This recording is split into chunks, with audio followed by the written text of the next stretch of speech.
చంద్రబాబు నాయుడు గారికి నిజంగా జగన్మోహన్ రెడ్డి గారికి ఉన్నంత నిబద్ధత ఉంటే ఆయన ఇంప్లిమెంట్ చేయగలిగితే ఆ బ్యానర్లు వస్తాయి. మావి వచ్చేవి రోజు జగన్మోహన్ రెడ్డి గారి డేట్తో పాటు ఇచ్చే అడ్వర్టైజ్మెంట్ అది వచ్చేది, లేదా బ్యానర్ ఉంటే అది వచ్చేది. ఈరోజు ఇంత డిస్బర్స్మెంటు, లేదా ఈ నిర్ణయం ఎట్లా జరిగింది, లేదా ఈ పథకం ఎట్లా ఇంప్లిమెంట్ చేస్తున్నాం, ఈ ప్రాజెక్ట్ ఇచ్చేస్తున్నాం, ఇన్ని పోర్టులు కడుతున్నాం, ఇన్ని మెడికల్ కాలేజ్ కడుతున్నాం, దీని ప్రోగ్రెస్ ఇది. నీ దగ్గర ఏముంది? డొల్లా. ఏడాది అయిపోయింది, వెనక్కు తిరిగి చూసుకొని ఇట్లా ముందుకు చూసినా ఏమీ లేదు. అప్పు మాత్రం ఉంది, 1,67,000 కోట్లేమో ఇప్పుడు. ఐ థింక్ నెలకు 10,000 కోట్లు వాళ్ళు ఇస్తే 1,00,000 కోట్లైనా యాడ్ చేస్తాడు ఆయన. బట్ ఏదో అడ్డం వస్తుంది అనుకుంటా. అది ఎలాగో 1,00,000 కోట్లు 2 లక్షలు అది అమరావతి పేరు మీద ఎలాగో అది వేరే తీసుకుంటున్నాడు. వాళ్ళు సెంటర్ కూడా అప్పే కదా, నీ ఇష్టం తీసుకోపో అన్నట్టు, ఆఖరికి నువ్వే కదా కట్టుకునేది. సో ఇది మాత్రం ఖచ్చితంగా పెరుగుతుంది. దానికి వాళ్ళు ఏదో తప్పనిసరి చేయాల్సి వస్తుంది అన్నట్టు సన్నాయి నొప్పులు నవ్వుతూ ఆ బ్యానర్లు వాళ్ళు చిన్న హెడింగ్లు ఎండో వస్తాయి. బ్యానర్లు ఏం పెడతాను రా అంటే బ్యానర్ స్టోరీస్ పెద్దవి. ఇదిగో ఇది ఈరోజు కొత్తది, రేపు ఇంకొకటి కీలక. ఇది మద్యం ముడుపులు అటుపోయినాయి, మద్యం ఇటుపోయింది. మద్యం కేసు ఉండేది చంద్రబాబు నాయుడుది. 14-19 మధ్య కేసు ఏదైతే మా హయాంలో రిజిస్టర్ చేశామో with proper real evidence proof, సంవత్సరానికి 1,300 కోట్లు నువ్వు ప్రివిలేజ్ ఫీజు రద్దు చేసావు. దట్టు ఎలాంటి రిప్రజెంటేషన్ కానీ దాన్ని అనలైజ్ చేయకుండా ముందే తయారు చేసి ఇచ్చి 4 ఖర్చుకొని తర్వాత రిప్రజెంటేషన్ తీసుకున్నావు అసోసియేషన్ల దగ్గర నుంచి. దాని మీద డిస్కషన్ లేదు, క్యాబినెట్లో డిస్కషన్ లేదు. 4 ఏళ్లకో 5,000 కోట్ల పైన నువ్వు అక్కడ కొట్టావు. అది స్కాము వస్తున్న దీన్ని. అలాగే 4-5 కంపెనీలే మొత్తం క్యాప్చర్ చేసాయి, అది స్కాము. అలాగే ప్రైవేటు సిండికేట్ అయ్యి ఎవరికి వాళ్ళకు ఎడాపెడా ఎక్కువ రేటు. ఇప్పుడు అదే జరుగుతుంది, అప్పటికంటే ఇప్పుడు ఇంకా విచ్చలవిడిగా ఉంది. అది స్కామ్. దాని మీద కేసు పెడితే అది పక్కకు పోయింది. ఇప్పుడు సినిమా ఇది చూపిస్తాను, దాన్ని నీరు గార్చడానికి ఇది తీసుకొచ్చేసి ఇది 5 ఏళ్ల సీరియల్ ఉండేటట్టు చూస్తుంటే నాకు బీ ప్రిపేర్డ్. రోజు వస్తుంది, ఆఖరికి మీరు విసిగేసినా తప్పదు. ఈనాడు జ్యోతి మీకు విసిగేసి జనం వద్దనుకుంటే ఈనాడు జ్యోతి ఆపేస్తే ఎవడన్నా తెప్పించుకునేవాళ్ళు, వార్తల కోసం తెప్పించుకునేవాళ్ళు ఉంటే వాళ్ళు ఆపేస్తే తప్ప రోజు మీకు మొహం మీద గుద్దినట్టు పద్దనలే కానీ ఇదే వస్తుంటుంది. ఇవి వేసి ఇవ్వాల్సిన ఆన్సర్స్ ఇవ్వాల్సిన వాటిని పక్కకు కంప్లీట్తో చేస్తున్నాడు. ఇది మధ్య మధ్యలో యోగా ఇట్లాంటివో ఏదో వస్తుంది, దానికి 1 నెల ప్రిపరేషన్స్. అంతకుముందు మోడీ గారిని, ప్రధాని గారిని పిలిచి ఇక్కడ అమరావతిలో 3వ సారి 5వ సారి శంకుస్థాపన చేయడం, మధ్యలో పోలవరం దగ్గరికి పోవడం, ఇలాంటివి చేస్తూ కొంత డైవర్షను. లేదా ఇరాన్ ఇప్పుడు ఏదో వార్ నడుస్తుంది, అవి పెద్ద పెద్దవి అవి తీసుకొని చేయడం. తర్వాత ఇదిగో ఇలాంటి లేనివి ఏదైనా సరే జగనే ఏడాది కదా అయితే ఇంకా 2 ఏళ్ళు పోయినా ఇదే అంటాడేమో.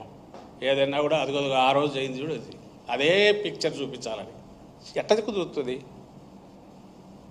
అప్పుడు నువ్వు అధికారంలో ఉండేది నువ్వు, నిన్ను అడుగుతారు, దానికి ఆన్సర్ ఇవ్వాల్సింది నువ్వు. దానికి తప్పించుకునే ప్రయత్నం. అక్కడ ఎవడు ఏం చెప్తాడో తెలియదు ఆ పవర్లో ఉండే ఆయన. ఈయనేమో ఇది అడిగితే తిడతాడు, బెదిరిస్తాడు. తనకున్న ఏజ్ అడ్వాంటేజ్ 75 ఏళ్ళు కాబట్టి ఎందుకు వచ్చిన గొడవలే అంత అనుకుంటారు. నోరెత్తి తాట తీస్తా అంటాడు, నాలుగు కత్తిరిస్తా అంటాడు, నాలుగు మందం అంటాడు. కొడుకేమో ఆయన ఏదో మాట్లాడతాడు. ఆయన పవన్ కళ్యాణ్ గారు ఆయన ఈ మధ్య కనపడితే ఆయనకి ఏదో సంబంధం లేదు, ఆయన ఏదో చెప్తాడు. ఫైనాన్స్ మినిస్టర్ ఫైనాన్స్ గురించి తప్ప అన్నీ మాట్లాడతాడు. ఎవ్వరూ దేనికి ఆన్సర్ ఇవ్వాల్సిన అవసరం ఉండదు. ఏదో ఒకటి మిస్లీడింగ్ ఒకటి చేయడము, బండేయడం. నిన్న ఆయన బుచ్చయ్య చౌదరి ఆయన పాపం ఈ మధ్య తను ఎవరు లెక్కలేకేసుకోలేదని ఎట్లా అని అనుకున్నట్టున్నాడు. తండ్రి పట్టించుకోవట్లా, కొడుకు దగ్గరకు రానిస్తున్నట్లా. జగన్మోహన్ రెడ్డి తల నరుకుతానని ఆయన అంటాడు. తనకు నాకు అసలు జీవించే హక్కు ఉందా అని ఆయన అడుగుతాడు. మరి మీరు నోరు తెలిస్తే తిట్లు తప్ప వేరే రావు. ఇక్కడ ఎవడో ప్లకార్డు పట్టుకున్నారని ఆ పిల్లోడిని పట్టుకొని వాది ఎవడు వాళ్ళ సభ్యుడు ఇప్పుడు కేసు పెట్టారట. ఆ కేసు పెట్టి దాని నుంచి మా లీడరు నియోజకవర్గ ఇన్ఛార్జి మీద తీసుకురావాలి, ఆయన చెప్తే పెట్టినానని. ఈ పిల్లోడేమో టీడీపీ సభ్యుడు. ఆ ప్లకార్డు కనపడిందేమో ఇతని దగ్గర కనపడుతుంది. వీళ్ళు ముందే ప్రీ అరేంజ్డ్ ఇది ఉన్నట్టుంది, దాని మీదనే నడిపినారు రోజంతా. మరుసటి రోజు కేసు పెట్టామని చెప్పి ఎవరి మీదకి పోతుందంటే మళ్ళీ మా ఇన్ఛార్జ్ మీదకి పోతుంది, మా లీడర్ మీదకి పోతుంది. వాళ్ళు ఏదైనా చేయగలరు. ఎక్కడైనా చంద్రబాబు కారు ఎదురుగా వస్తానే కూడా పక్కన దారిలో పోతానే ఈ దారిలో వచ్చినాడు ఏదో చేయడానికి వచ్చినారని అంటారేమో, లేదా వాళ్ళ మినిస్టర్ వచ్చినా ఇంకోరు వచ్చినా ఏం చేసినా.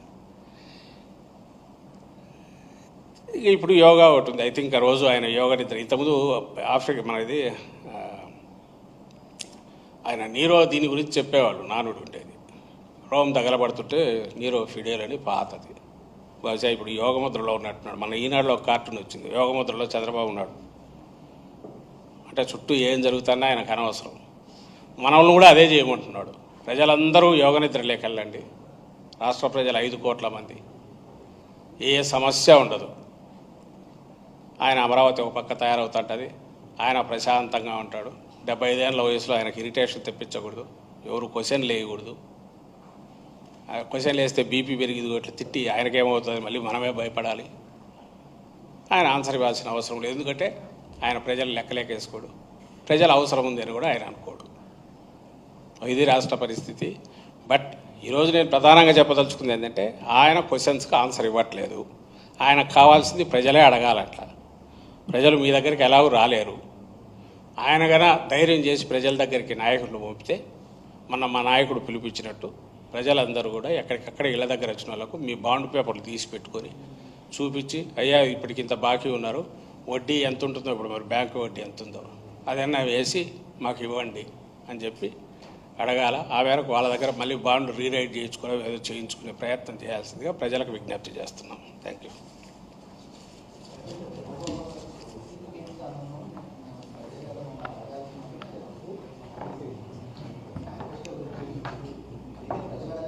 అదే నేను అంటున్నా కదా, అందుకే ప్రజలే అడుగుతారు. ప్రజలు 5 కోట్ల మంది ఎవరు రారు డెమోక్రసీలో. ఆ రోజు మరి ఎట్లా అనుకోండొచ్చుగా, ఆయన పోయి నిద్రపోయి ఉండొచ్చుగా, అప్పుడు యోగా ప్రాక్టీస్ చేసి. అప్పుడు ప్రజలే కదా అడిగేది, వాళ్ళకి తెలుస్తుంది కదా. ప్రజలు ఎందుకు అడుగుతారు? దానికి పార్టీలు కూడా అక్కర్లా. Any individual can ask, media can ask, media should ask and media can ask. అడిగినా కూడా సమాధానం చెప్పాలి వస్తే. అందులో ఇంత ప్రూఫ్స్తో చూపిస్తా అంటే పేర్లతో సహా నీ పేరు పెట్టి ఇంటింటికి వచ్చి నీకు ఇంత ఇస్తారని తెలిస్తే, ఇస్తారని క్యూఆర్ కోడ్ పెట్టి నువ్వు అన్నీ పెట్టాక దీని గురించి అన్నా ఏదో Subscribe to Social TV Telugu for more videos. Hit the bell icon for faster updates.